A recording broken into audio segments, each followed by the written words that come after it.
প্রচুর পরিমাণে ঝড় হয়েছিল রাত্রেবেলা, একদম শিলাবৃষ্টি হয়েছিল। তো এখানে অনেক আম পড়ে গেছে বাগানে, আর দেখতে পাচ্ছেন পুরো বাগান একদম মানে পাতা দিয়ে ভরে গেছে, বৃষ্টি আর ঝড়ের পাতা দিয়ে। আব্বু না, এই যে তোলো, এই ম্যাঙ্গোটা তোলো। হ্যাঁ, এটা কিভাবে পাখি খেয়ে ফেললো?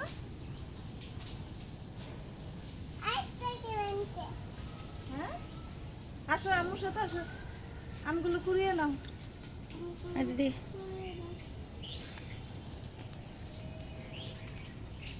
আব্বু নাও, আমগুলো কুড়িয়ে নাও।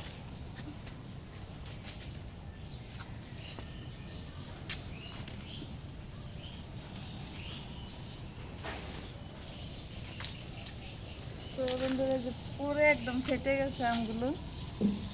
লাবি,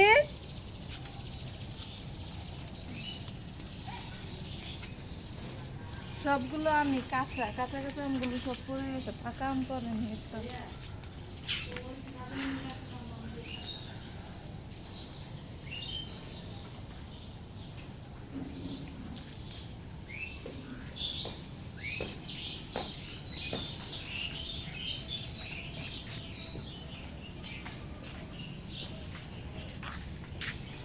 তো বন্ধুরা, যে দেখতে পাচ্ছেন কতগুলো আম হয়েছে।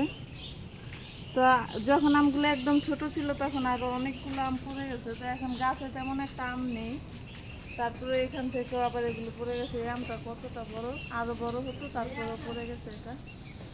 তো এখন কিছু কাজ করব, তুমি আমার সাথে ভিডিওটি দেখতে থাকো। বন্ধুরা, যে এগুলো সব পুঁই শাকের চারা। তো এখন এখানে লাইন ধরে বুনে দিব। আর এই যে এটা হচ্ছে টাল, যখন বড় হবে তখন এই টালের ভিতরে এগুলো উঠবে। হ্যাঁ, এগুলো হচ্ছে গোবর সার। তো গোবর সারগুলো ভালো করে ভেঙে নিয়েছি।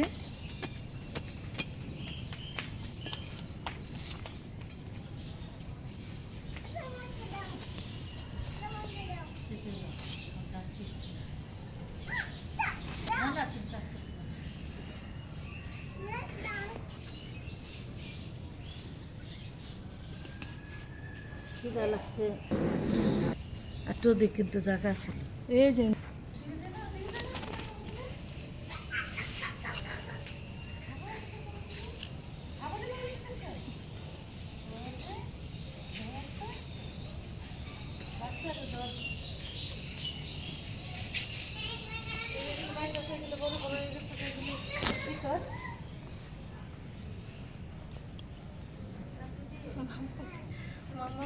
লাবিন, এখানে আসো, গাছগুলো গাছগুলো মাটি দিয়ে যাও গাছে।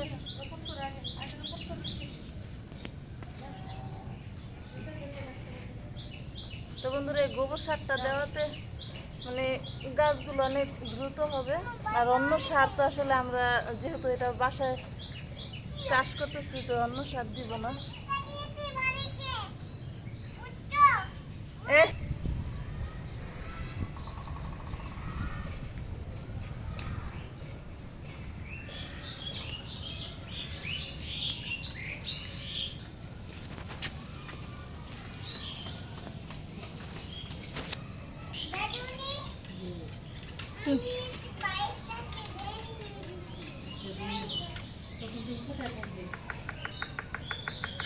ভেঙে দিয়েছে, ঠিক আছে।